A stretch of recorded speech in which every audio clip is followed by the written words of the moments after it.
मैं चुनूंगा अपनी सरकार। ये सिद्ध है सबको दिखाने की, ऐ इंडिया तुझको आजमाने की, वो ताकत है ये बताने की, बढ़े बढ़ेगा अब तो हर दिल में धड़केगा इंडिया, करेगा इंडिया,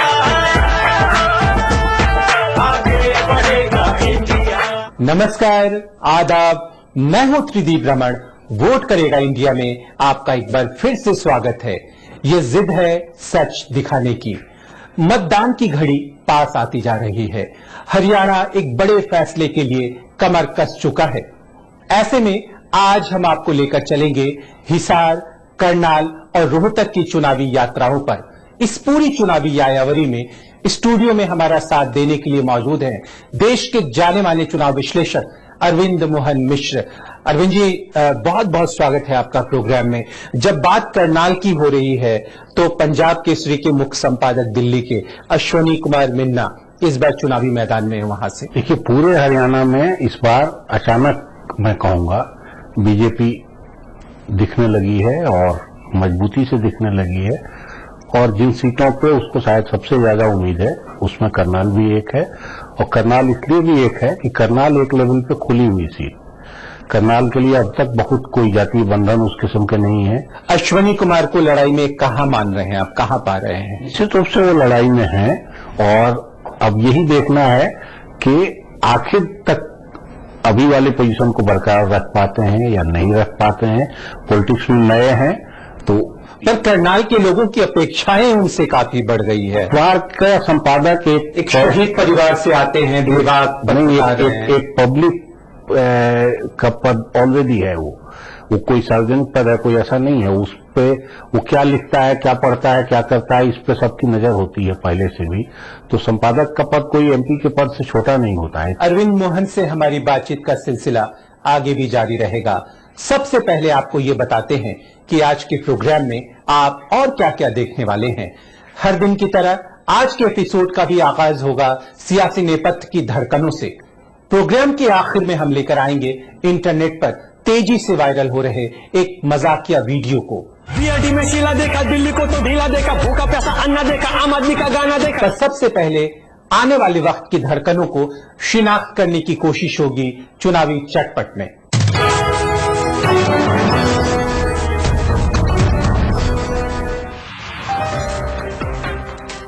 सुल्तानपुर के बीजेपी उम्मीदवार वरुण गांधी को सुर्खियों की सवारी करना बहुत पसंद है। इस वजह से एक सोचे समझे तरीके से वो अमेठी में अपने चचेरे भाई राहुल गांधी के खुद मुख्तार इमदादी ग्रुप की तारीफ कर जाते हैं। अपने पूरे इंतखाबी मुहिम को मोदी मदद और मोदी लहर से दूर रखते हैं।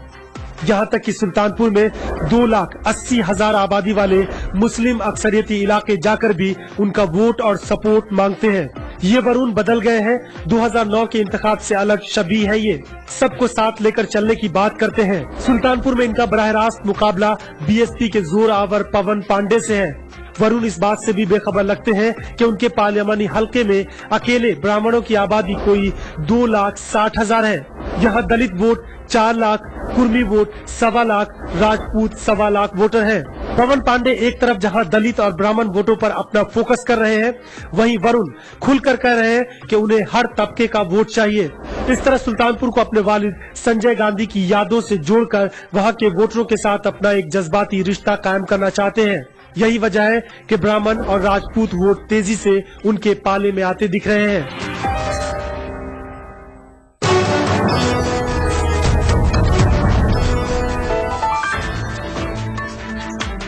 इस बार के लोकसभा इंतखाबात में करीब 2 दर्जन से ज्यादा आईएएस और आईपीएस अफसर इंतखाब लड़ रहे हैं। इनमें से कई रिटायर हैं तो कई अपनी बदी बधाई नौकरी छोड़कर मैदान में कूद पड़े हैं। साबिक मरकजी दाखिला सेक्रेटरी आरके सिंह भी बीजेपी के टिकट पर बिहार के आरा पार्लियामेंट सीट से इंतखाबी मैदान में है। 1975 बैच के बिहार कैडर के आईएएस अफसर आरके सिंह का मुकाबला जनता दल यूनाइटेड की मीना सिंह से है। पर मीना सिंह और आरके सिंह के इंतखाबी मुहिम में जमीन आसमान का फर्क है। जहां सिंह साहब सियासत बेहद तहजीब भरे अंदाज में कर रहे हैं, यानी उनका डिब्बा बंद खाना और बोतल बंद पानी उनके पूरे इंतखाबी मुहिम में साथ साथ चलता है। सिंह साहब की तकरीर पर भी उनका अंग्रेजीदापन झलकता है। वहीं मीना खालिस बिहारी अंदाज में अपनी इंतखाबी तशहीर कर रही है। सिंह साहब के हाय हेलो से अलहदा वो अपने इंतखाबी तशहीर के दौरान कहीं किसी घर में खाना पीना कर लेती है, पांव छूकर बुजुर्गों का आशीर्वाद लेना भी नहीं भूलती। पर जहां तक किस्मत और इंतखाबी हवा की बात है, आरा का 90% राजपूत बीजेपी और आरके सिंह के साथ है और सिंह साहब ने अपने मद्दे मुकाबिल उम्मीदवार से काफी बढ़त बना ली है। साहिल पे दिन बुझा के मैं लौट आया, फिर वही सुनसान सी सड़क के इस खाली मकान में। आइए आपको सीधे लिए चलते हैं हिसार। हरियाणा के हिसार संसदीय क्षेत्र में चुनाव इस दफे बहुत रोचक है। यहां जाट बनाम नॉन जाट की लड़ाई है। भ्रष्टाचार, विकास, बेरोजगारी के अलावा SYL के पानी का मुद्दा, विकास में भेदभाव, खस्ताहाल सड़कें, पानी, बिजली और महंगाई का जवाब जनता मांग रही है। हिसार का संसद में प्रतिनिधित्व हरियाणा जनहित कांग्रेस के प्रमुख कुलदीप बिश्नोई करते हैं। संसद में कुलदीप की उपस्थिति 50% है। कुल 8 बहस में हिस्सा लिया और 180 सवाल पूछे। कुलदीप से क्षेत्रवासी नाराज हैं। वे कार्यकर्ताओं और जनता को उपलब्ध नहीं रहते। हिसार में इस बार हजका और भाजपा गठबंधन के प्रत्याशी कुलदीप बिश्नोई की टक्कर इनेलोद के दुष्यंत चौटाला से है। कांग्रेस के वित्त मंत्री और विधायक संपत सिंह भी मैदान में हैं। आम आदमी पार्टी ने पूर्व ब्यूरोक्रेट युद्धवीर सिंह खयालिया को मैदान में उतारा है। हिसार का चुनाव वंशवाद और जातिगत समीकरणों पर होता है। हिसार में कुल 14,76,872 मतदाता हैं, जिनमें करीब 5 लाख जाट, 1.25 लाख ब्राह्मण, 90,000 पंजाबी, 70,000 बनिया, 55,000 बिश्नोई, 35,000 राजपूत, 3,50,000 ओबीसी और 3,35,000 दलित मतदाता हैं।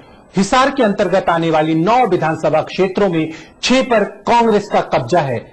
हिसार में कुलदीप बिश्नोई को अपने हमनाम 7 कुलदीपों से भी 2-2 हाथ करने पड़ रहे हैं। कुल 41 उम्मीदवार मैदान में हैं।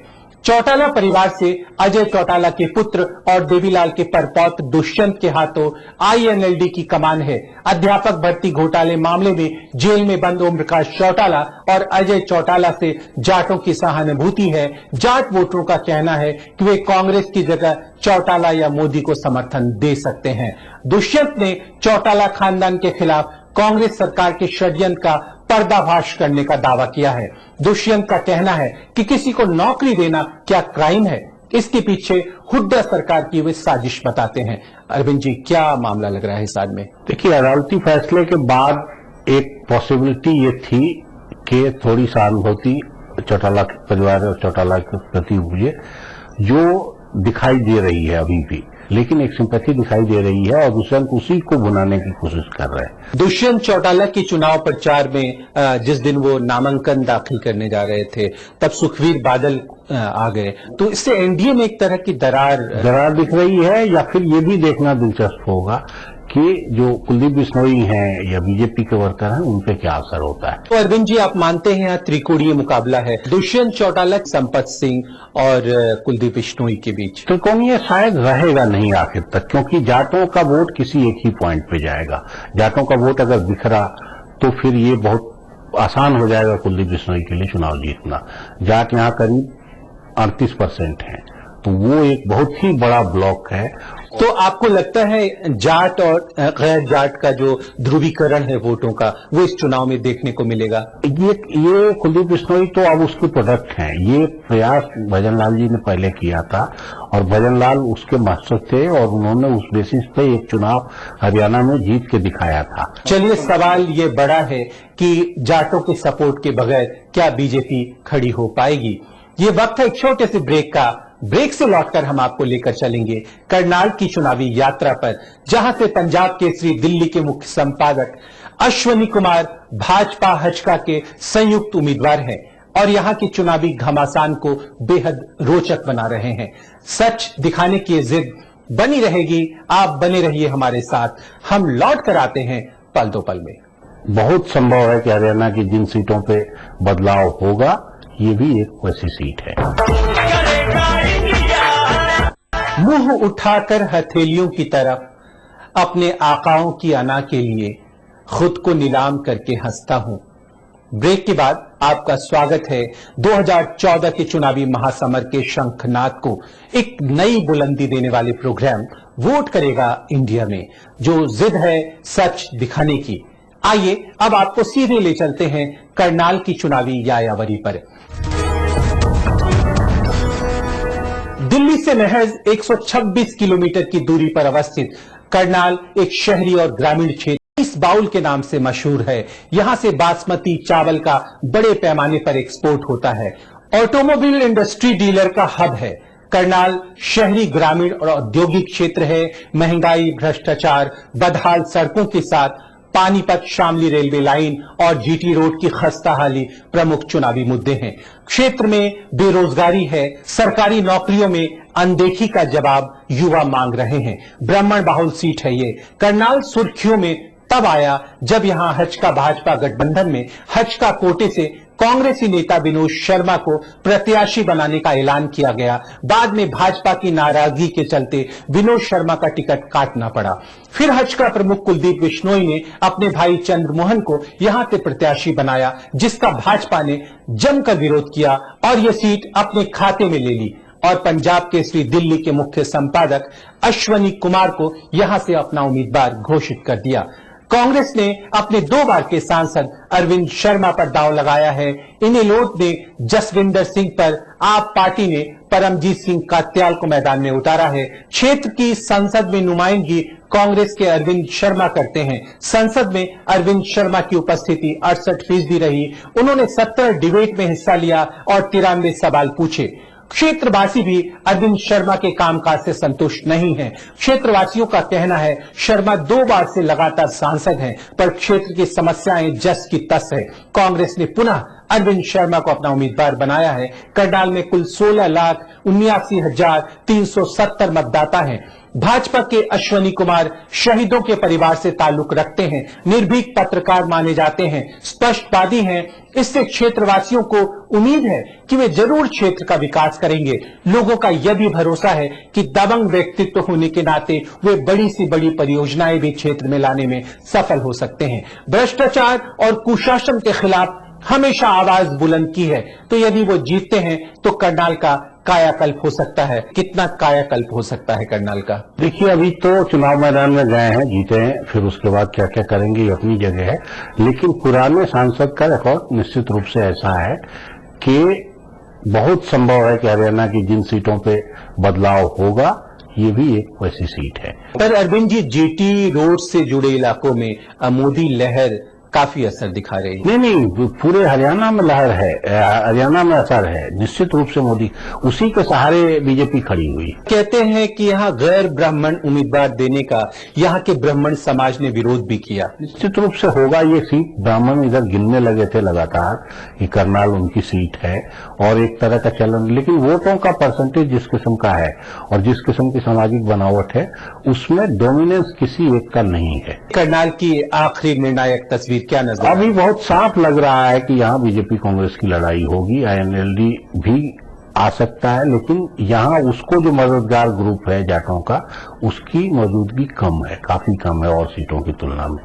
तो इसलिए अभी यही मान के चलिए कि बीजेपी कांग्रेस की लड़ाई होगी।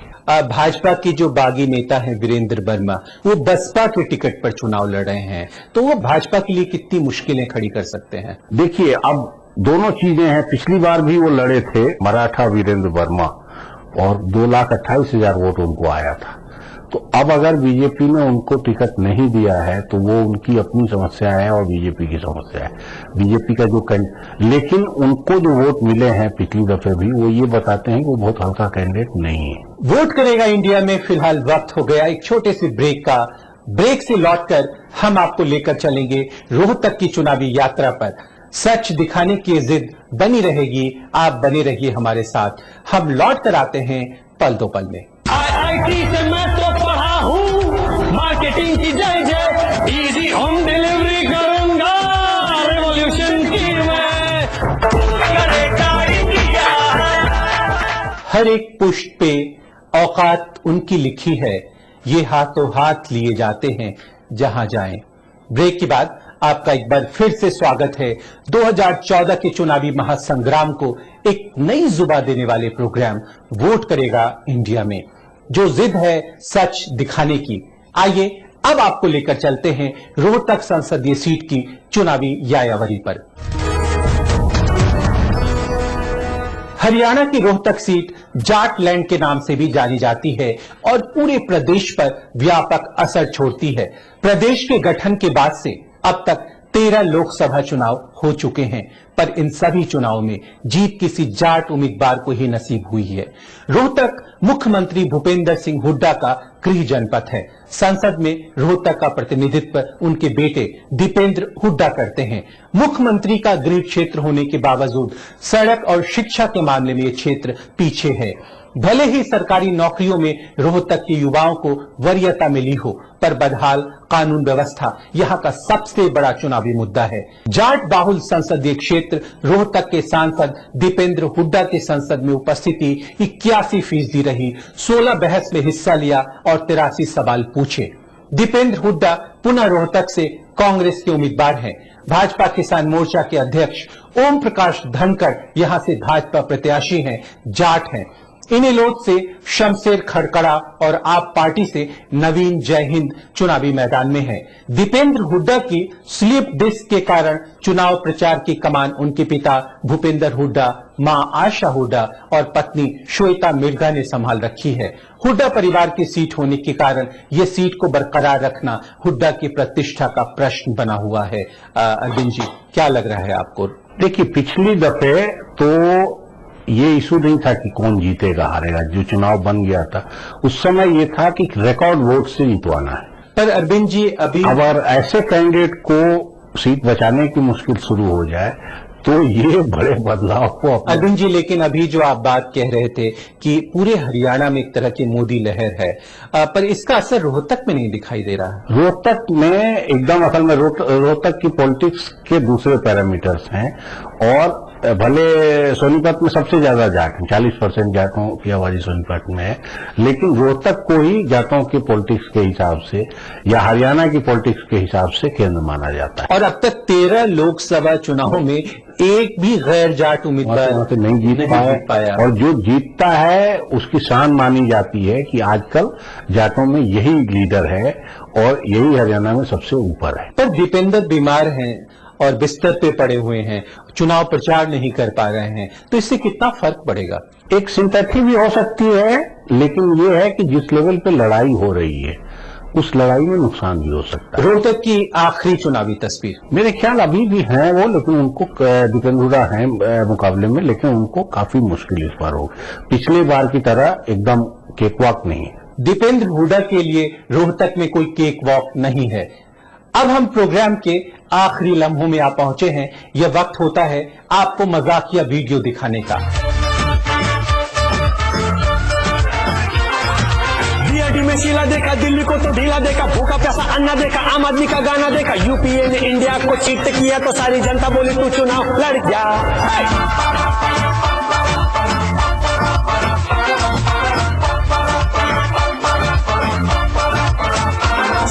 मेरी बात तेरी बात, नोएडा गुड़गांव का लीरा झाड़ू लेके निकला तो आधी दिल्ली मेरे साथ। शीला जी ने फालतू में प्रोवोक किया तो मैंने उसके मुंह पे जाके मारा मुक्का।